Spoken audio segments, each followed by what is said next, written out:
Hi everybody, I'm Katie. I'm the owner of Harmonious Renewal. I am coming today from inside because it is super windy out there.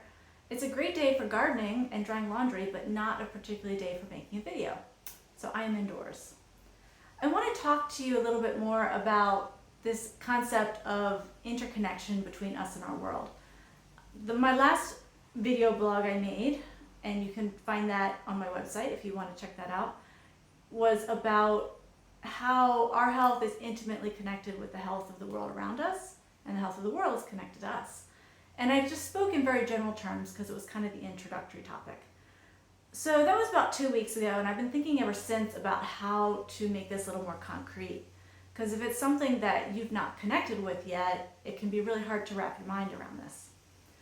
Now, before I start, I want to say that depending on where you are in your healing journey, this might not be what you need to hear right now. If you are struggling to get through your day, if you're feeling really awful, if you are struggling with a situation at home or at work that's really difficult and that's taking all your energy, that is what you need to work on now.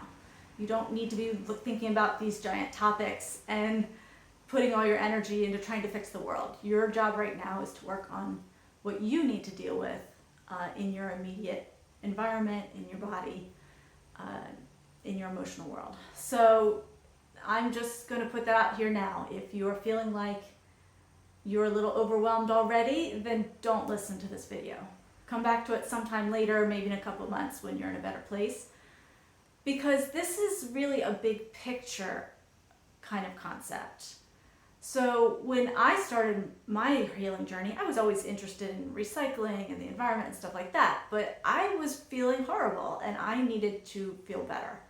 And as I felt better, then I could think about some of these bigger topics. So I completely want to put that out there very clearly that not everyone is ready to work on this level of healing. Sometimes you need to get through your week. You need to make sure your kids are fed and that you're taking all the supplements you need to take and all that stuff, okay? So putting that out up front. If you're feeling like you've been working on this for a while and you're still want to explore more the ideas of health and wellness and living your best life and finding your purpose and how can you give back to the world around you and why are things affecting you that you have no control over and what do you do about that, then you are in the perfect place to start thinking about this. So just to recap from the last video, one of my core concepts in my business and when I work with people is that you are not an island. Your health and wellness depends on the people and everything around you. And their health and wellness depends on you. So when you start your healing journey, the only person you really have control over is yourself. And that's just a fact of life. So I always tell people, start with yourself and start working there. And eventually you'll be guided to that next step of thinking of some of these bigger concepts. But it's really hard to imagine that. How in the world are we connected to everything around us? Some of these things are really big cycles or they're very subtle, and how do you start to wrap your mind around that? So I came up with 2 examples that I think will be helpful, I hope. I'm not doing any of these with intention to overwhelm people, but just so you can start to get some idea of some of the interconnection in our world. I think we've all gotten a little bit of that with COVID, right? Because things are shut down in other parts of the world and now we can't buy cars or the cost of building materials are going up. All kinds of things. We're starting to see how this illness is affecting people around the world, which infects which finally comes back and circles around to us. So we've seen some of that. Here's another example that you're probably familiar with is pesticides. It's a huge topic in our world. Pesticides such as pesticides and herbicides, sorry, I should put those together. Things like DDT and glyphosate, which is part of the component of Roundup. This is so prevalent in our environment. We saw that 50, 60 years ago when the population of birds of prey was plummeting and they finally traced it back to DDT. nobody was spraying DDT on these animals or even on the food that these birds were eating, but that toxin got into the system, and because everything's connected, it eventually worked its way into these birds of prey. Their eggs were being laid, the shells were too thin, baby birds were dying.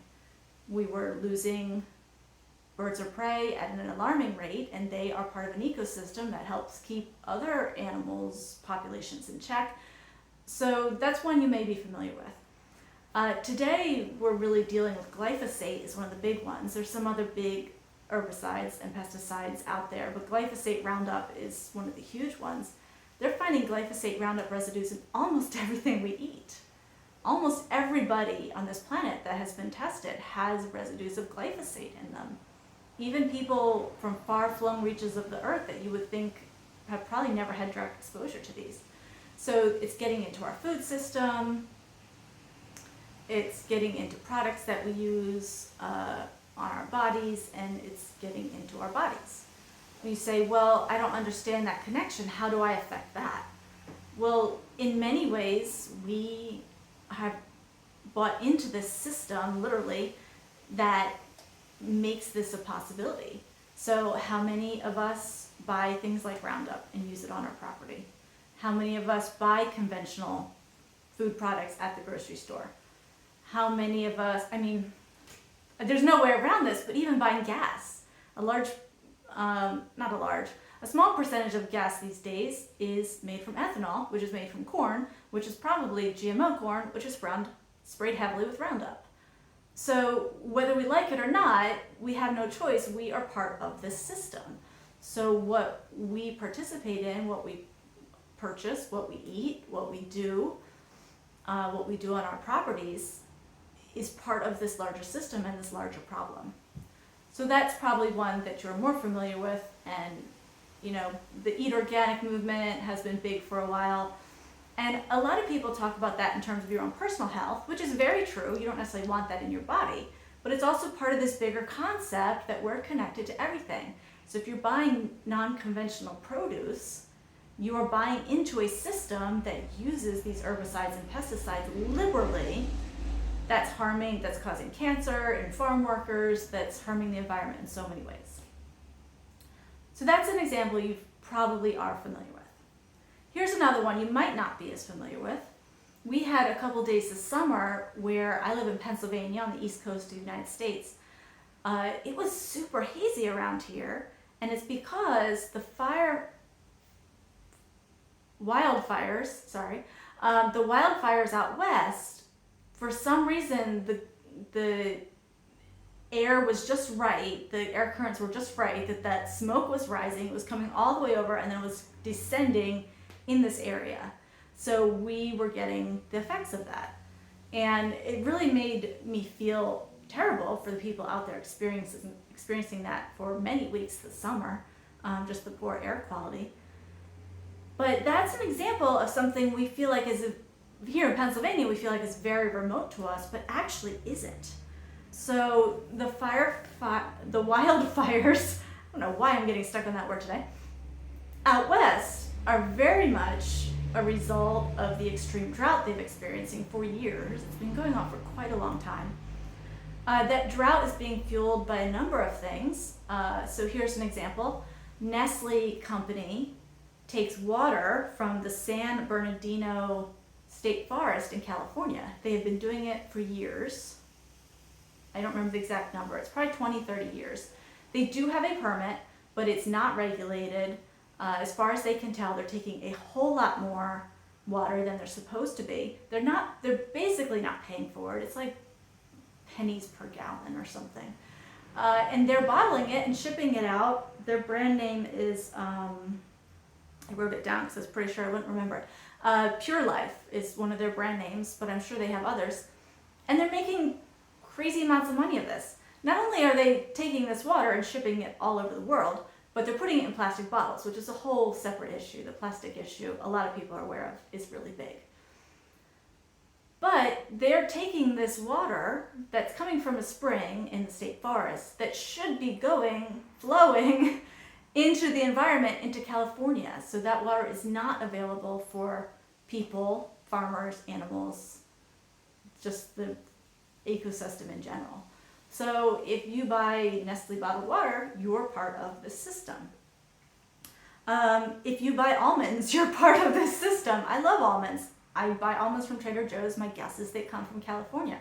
Almonds are one of the most irrigated crops in California, is my understanding. I could be wrong on that, but I've seen that more than one place. I'm part of the system. I'm part of what's making that happen. If you play golf. I don't play golf, so it's easy for me to criticize this one, but golf courses take an incredible amount of water out of the environment. I looked this up today. 2 billion gallons of water per day are used to irrigate golf courses in the United States. I think that's the United States. That's not even the world. That's the US. I was in Death Valley before the pandemic hit, and there is a golf course in the middle of Death Valley. The hottest and maybe driest, I should have looked that up, I didn't, place in the United States has a beautiful, green, absolutely gorgeous golf course. But there is no reason for it to be there. If you have ever been to Las Vegas, you're part of this system that is draining water from the Western ecosystem.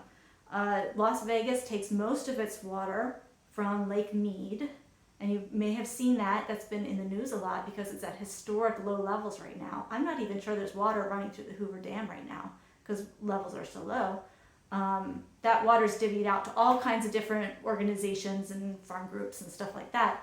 But a lot of it goes to Vegas. And Vegas, has the beautiful fountain shows and the water parks and all that fun stuff.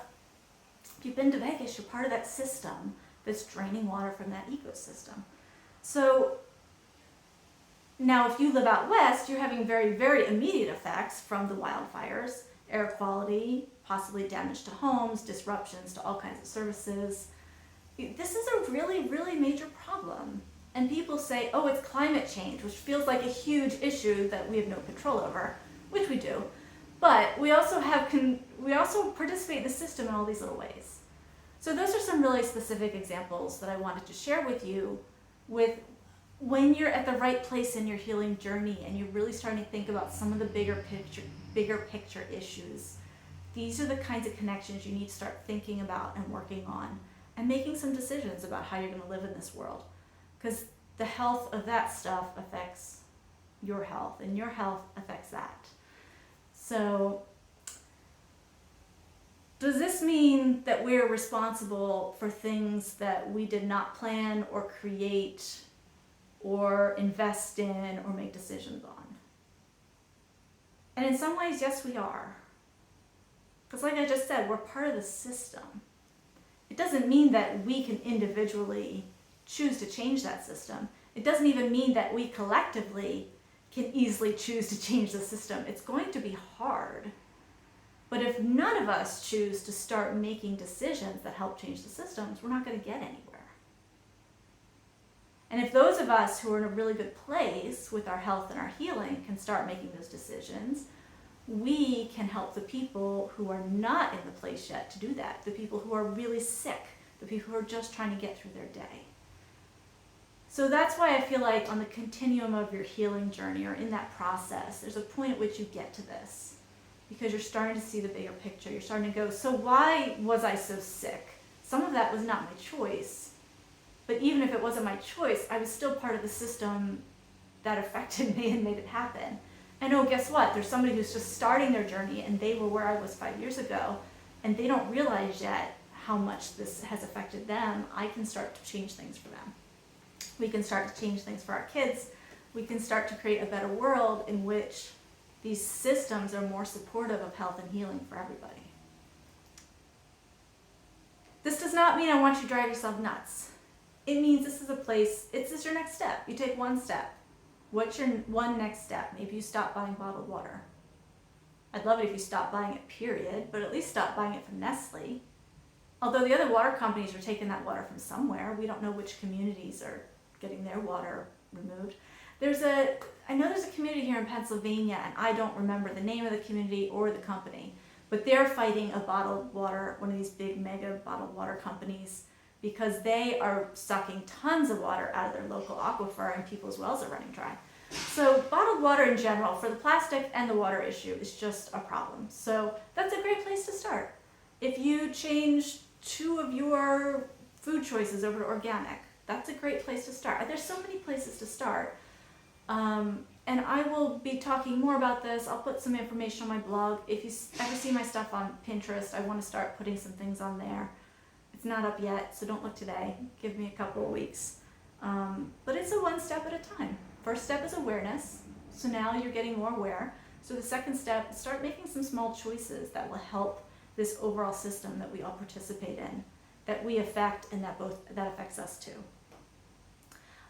One good place I would recommend if you want to do a slightly deeper dive, this is one of the places I got started, so I'm going to suggest it to you. This is The Story of Stuff by Annie Leonard. It's online too. I'll put the link in the blog post and in the YouTube description.